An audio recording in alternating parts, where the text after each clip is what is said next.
सो दोस्तों, video start करने से सबसे पहले मुझे आप ये बताएं, इस दुनिया में सबसे क्रिएटिव लोग कौन होते हैं? आपको लगता होगा कि जापान के साइंटिस्ट, ना, जर्मनी के इंजीनियर, ना, तो हमारे भारत के कुछ स्कैमर नेता। कैसे? ये लोग पैसों को ऐसे गायब करते हैं कि जैसे थेनोस ने स्नैप मारा हो, सचिन ने सिक्स मारा हो, और फिर कहते क्या है, जांच हो रही है। अगर ये स्कैम के पैसे हमें वापस मिल जाते हैं तो आज हमें ब्लिंकिट का डिलीवरी चार्ज नहीं देना पड़ता, जियो का रिचार्ज नहीं करना पड़ता, और पता नहीं क्या क्या हमें फ्री में मिल जाता। बात तो सही है। तो फटाफट अपनी कुर्सी की पेटी बांधो, क्योंकि आज हम देखने वाले हैं इंडिया के टॉप 5 स्कैम के बारे में। तो हमारे नंबर 5 पे आता है पेपर लीक स्कैम। मेहनत करो लेकिन पेपर पहले से ले लो।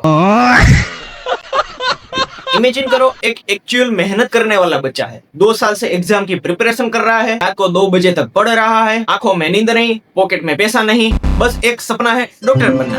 एग्जाम देता है, कॉन्फिडेंस है, पेपर अच्छा जाता है, और फिर रिजल्ट आता है। टॉपर कौन? वो लड़का जिसने 6 घंटे पहले पेपर खरीदा था किसी माफिया के किसी दलाल से।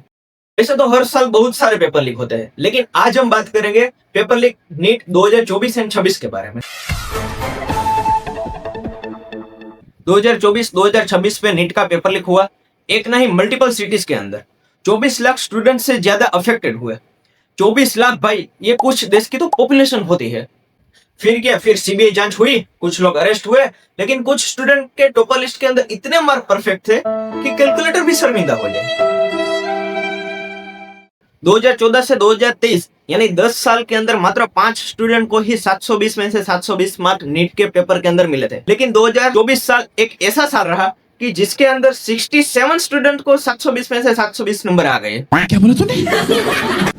इन सारे पेपर लीक की वजह से देश के अंदर हालत ऐसी हो गई है कि अब तो पड़ोसी अंकल भी स्टूडेंट को बोलने लगे कि बेटा पेपर की तैयारी मत कर, बस सही नंबर पे कॉल कर। एंड इस सब के अंदर गवर्नमेंट ने क्या किया? सबसे पहले बोला कुछ नहीं हुआ, फिर बोलते थोड़ी इरेगुलरिटी थी, फिर जब मामला सुप्रीम कोर्ट के अंदर गया तब बोलते हैं जांच हो रही है। एंड वो ग्रेसिंग मार्क्स वाली कहानी, जब कंट्रोवर्सी स्टार्ट हुई तब एनटीए ने बताया कि कुछ स्टूडेंट का एग्जाम सेंटर के ऊपर थोड़ा उसका टाइम वेस्ट हो गया था, इसलिए हमने थोड़े उसे एक्स्ट्रा मार्क्स दे दिए।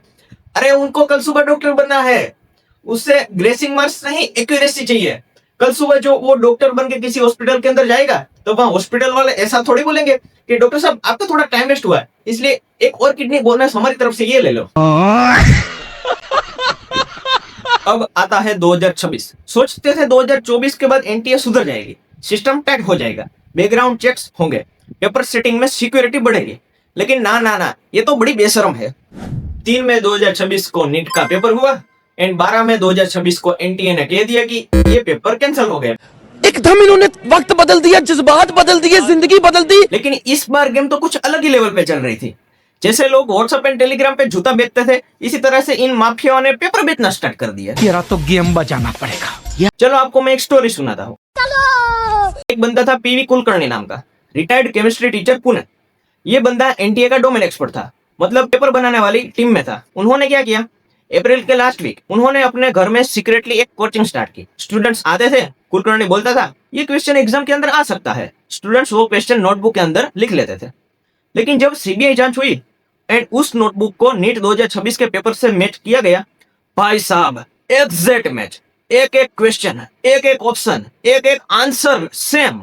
इन क्लासेस में एंट्री का रेट था 10 से 12 लाख रुपए पर स्टूडेंट। भाई अब जरा सीधी बात करते हैं, एनटीए यानी नेशनल टेस्टिंग एजेंसी, इनका काम ही यही है कि पेपर को लीक होने से बचाना। लेकिन पेपर बनाने वाली टीम में से ही एक बंदे ने पेपर को लीक कर दिया। अरे ये तो ऐसी बात हो गई कि तुम बैंक की रोबरी रोकने के लिए तुम चोर को ही सिक्योरिटी गार्ड बना दो। एंड एक बार फिर जांच हो रही है, जांच हो रही है, जांच हो रही है।